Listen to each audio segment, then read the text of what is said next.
그래서 어쩌면 만지지도 않고 그냥 돌아가 버린 겁니다. 예수님이 사실은 질문 하나를 던지신 거죠.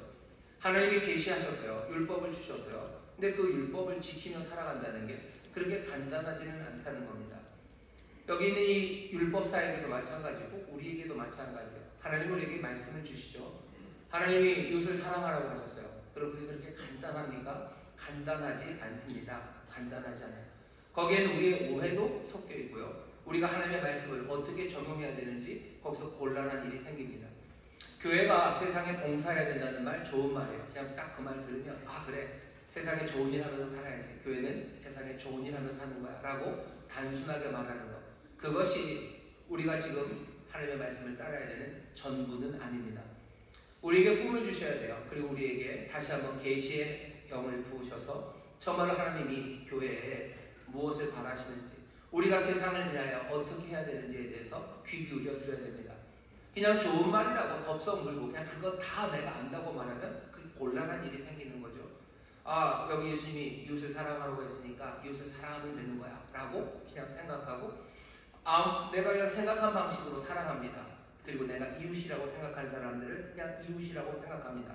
지금 그게 여기 이 율법사가 하는 일이에요. 자기가 이웃이라고 생각하는 사람, 자기가 생각하는 사람 그냥 그것들을 해나가는 거죠. 그러면서 말씀대로 율법대로 살았다고 생각하는데 예수님이 처음서부터 그것들을 꼬아놓기 시작하는 거예요. 아니 율법? 그렇게 쉽고 간단한 얘기는 아니지 않냐. 그러면 그냥 고민해봐라, 더 깊이 생각해봐라 그러면 되는데 예수님은 오늘 그냥 그 질문에만 남겨놓지 않으시고요. 답 하나를 그냥 확 하고 찔러 넣으십니다. 찔러 넣는 건 33절이에요. 어떤 사마리아인은 여행하는 중 거기에 이르러 그를 보고 불쌍히 여겨 가까이 가서 기름과 포도주를 그 상처에 붓고 싸매고 자기 짐승에 태워 주막으로 데리고 가서 돌보아주고 이튿날에 데나리온 둘을 내어 주막 주인에게 주며 가르되 이 사람을 돌봐주라. 부비가 더 들면 내가 돌아올 때에 갚으리라 하였으니. 제가 이 말씀을 읽으면서 갑자기 드는 생각이 있어요. 혹시 마니산이 더 높으면 나중에 저한테 얘기해 주셔요.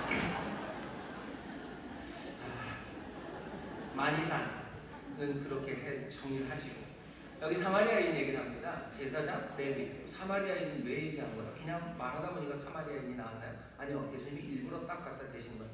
사마리아 사람, 이 율법사에게 있어서는요. 이건 증오의 이름입니다. 차마 입에 담고 싶지 않은 이름이 사마리아입니다. 유대인 전체가 사마리아 사람들을 증오합니다. 거꾸로도 마찬가지예요. 사마리아 사람들도 유대인들을 증오합니다. 왜 이렇게 됐습니까? 아마 역사는 그렇게 됐을 겁니다. 이스라엘이 전체 한 나라였다가 남북이 나뉘었어요.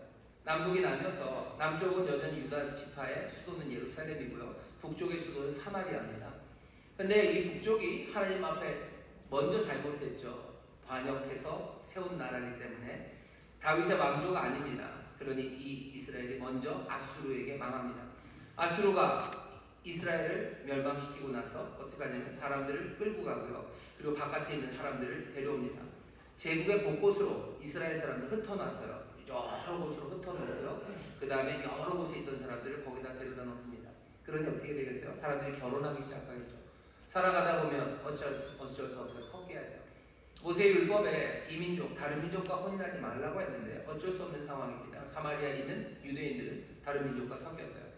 그러니 유대인들이 볼 때는요, 처음서부터도 좀 갈라진 나라이기도 했지만 이 사람들은 유대인 아닙니다. 이 사람들은 참 이스라엘 아닙니다. 이 사람들은 혼혈입니다. 그러니 욕하는 거죠. 그러면서도 왜? 그냥 혼혈이면 욕 안 할 텐데 이 사마리아 사람들도 억울한 거죠. 그러니 주장합니다. 우리도 아브라함의 자손이고 우리도 모세의 율법을 지킨다고 사마리아가 말해요. 그러니 남쪽 유다는 더 싫은 겁니다. 니들과 우리는 다르다는 건데 왜 자꾸 갔냐고 미워하기 시작하고 증오하기 시작하고 아픔을 가졌던 사람들이 증오를 받으니 이 사람들도 또 증오로 유대인들을 대합니다. 사마리아과 그리고 유대 사람들은 그렇게 싸워요. 그게 얼마나 오래됐습니까? 2500년이나 됐고요. 지금도 싸웁니다. 지금도 이스라엘 땅에서 거기 있는 사마리아 사람들, 어쩌면 팔레스타인 그리고 유대인들의 싸움이라는 게 그 싸움이에요. 그 싸움이 여전합니다. 지금도 요단강 서쪽에 웨스트뱅크라고요. 거기 서안지대, 서안지구라는 게 그냥 그 땅이에요. 옛날 사마리아 사람들이 살았던 그 땅, 섞였던 사람들이 살았던 그 땅을 그 지역을 여전히 남겨놓은 거고요. 여전히 이스라엘은 그 지역에 들어가는 거 별로 안 좋아합니다. 별로 안 좋아해요. 예수님 당시에도 마찬가지야. 사마리아 지역 거기 가는 거 싫어해요. 오늘 이 비유를 예수님 말씀하시면서 그냥 난데없이 사마리아인 이야기를 하신 건 아니에요. 오늘 우리가 10장을 읽고 있지만 앞에 누가복음 9장 51절 보면 예수님이 사마리아를 지나가려고 하죠. 갈릴리에 계시다가 예루살렘으로 가셔야 됩니다. 중간에 사마리아가 있죠. 사람들은 그 당시에도 이 사마리아를 지나서 왔다 갔다 하지 않았어요. 힘들고 어려워도 더 동쪽으로 가서요. 여기 요단 계곡 따라서 와서 여리고에서 다시 이렇게 돌아서 예루살렘으로 들어왔습니다. 근데 예수님은 그렇게 하지 않으셨어요. 이제 승천하셔야 될 때가 왔어요. 십자가에 돌아가시고 그 일을 이루실 때가 돼서 예루살렘으로 가겠다고 결심하시며 예수님은 사마리아 촌을 지나가려고 하셨어요. 근데 사마리아 촌 사람들이 못 온다. 예루살렘으로 가는 사람이 왜 우리 촌으로, 왜 우리 동네로 오냐고 가라고 합니다. 야고보와 요한이 확 열을 받았죠. 그리고는 뭐라고요? 예수님, 우리가 하늘에서 불을 내려서 이 마을을 그냥 다 없애버릴까요?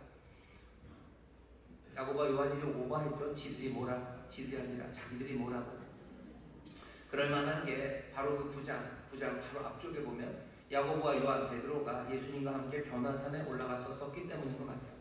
거기서 모세를 만났어요. 거기서 엘리야를 만났어요. 거기서 정말로 사람이 시기할 수 없는 그 놀라운 광채로 변하신 예수님을 보았기 때문에 아마 야고보와 요한은 굉장히 업되어 있을 겁니다. 그냥 용기 뿜뿜하고요. 세상에 무서운 게 없었던 사람들이에요. 그러니 사마리아 가뜩이나 증오하고 미워하던 사람들, 그리고 지나가겠다는데 그것 하나, 이 예수님 가시겠다는데 그걸 막는 사람들, 가만두면 안 된다고, 불을 내리겠다고 막 얘기를 하죠.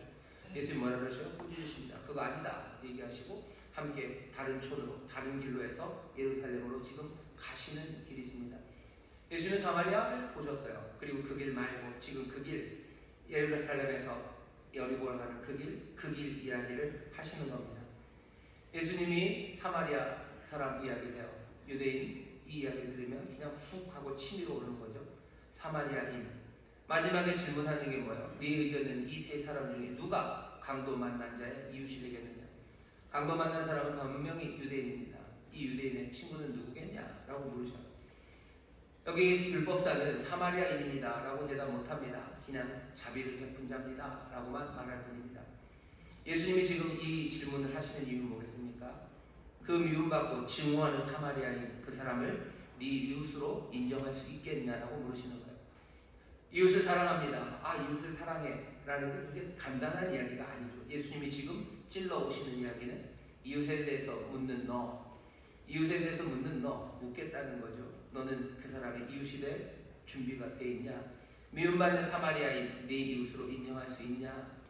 여기서 끝나지 않아요. 이 사마리아인을 이 강도 만난 사람이 이웃으로 인정하지 않는다면 이 사람은 그냥 길거리에서 죽을 수밖에 없습니다. 죽습니다. 사마리아인을 이웃으로 인정하지 않는다면 너는 죽는다예요. 여기 율법사가 와서 물어보는 건 생명의 길이었습니다. 어떻게 하면 삽니까? 예수님의 대답은 죽는다예요.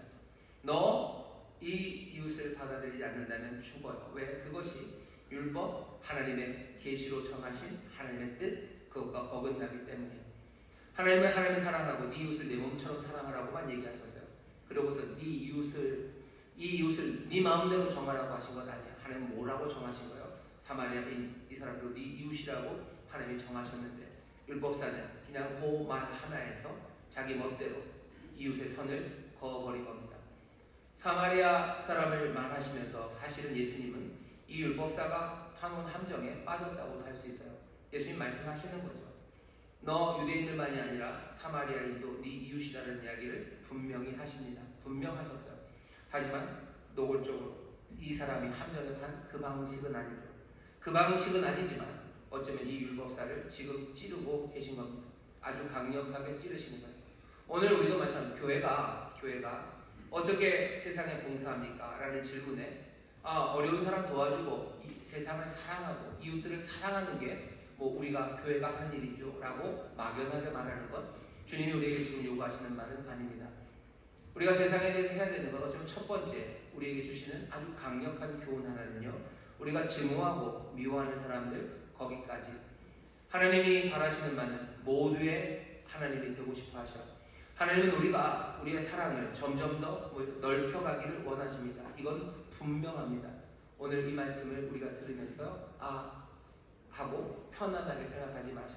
우리의 사랑을 넓혀갈 때 거기에는 누가 있습니까? 우리가 증오하고 미워하는 사람들이 있습니다. 교회는 증오하고 미워하는 사람들, 그 사람들도 우리가 사랑해야 될 이웃이라고 생각합니다. 인천수목원교회는 그렇게 사랑할까요? 근데 질문이 생기죠. 도대체 우리는 누구를 증오하고 미워합니까? 우리 인천수목원교회는 누구를 증오하고 미워하죠? 없어요. 네, 우리는 없어요. 그럼 좋습니다. 그럼 훨씬 편하네요. 훨씬 편하게 가면 됩니다. 혹시라도 우리가 증오하고 미워하는 사람들이 있는지 잘 살펴보셔야 돼요. 교회가 절대로 도와줄 수 없는 사람들 누구죠? 갑자기 그러니까 생각이 막 나네요. 그죠? 그 인간들은 우리가 못 도와준다 라는 거. 그 다음은 풀어야 돼요. 우린 그건 없습니다. 그 다음 이야기죠. 그 다음은 그럼 어떻게 해야 됩니까? 하나님이 뭐라고 하시는지 잘 귀를 기울여 보셔야 되죠. 그러면은 그 다음에 교회가 이웃을 사랑할 때 알겠습니다. 증오하는 것 없이 사랑하겠습니다. 그 다음에 어떻게 사랑해야 되죠? 도대체 성경은 뭐라고 우리에게 그 모습을 보여줍니까? 신약성경을 보면 교회가 나와요. 교회는 도대체 세상을 어떻게 사랑합니까? 제가 좀 많이 찾아봤어요. 그랬더니 우리 교회 앞에 비전 3가지가 있죠. 예배하는 교회, 그리고 교육하는 교회, 또 교제하는 교회 이렇게 있습니다. 이 말은 딱 좋아요. 왜? 우리는 사도들의 가르침을 받아서요. 우리는 하나님을 예배하고 또 함께 교제합니다.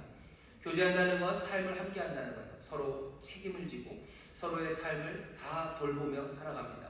교회 안에서 그러는 거예요. 그리고 어떻게 하죠? 우리는 함께 하나하나 배워가는 겁니다. 제자의 삶을 배워가고 정말로 변화된 삶을 함께 살아가는 게 교회예요. 사실은 완결된 조직입니다. 사도행전 2장 보시면 처음 교회가 생겼을 때 사도들의 가르침을 받아 서로 교제하고 함께 떡을 떼며 기도에 힘썼어요. 이 사람들 그렇게 살아가면 됩니다. 그 이후에 2장 42절 이후에 나오는 것도 그 일을 그대로 하는 거죠. 서로 교제하기 위해서 함께 삶을 나누기 위해서 사람들은 자기가 가진 것들을 팔았어요.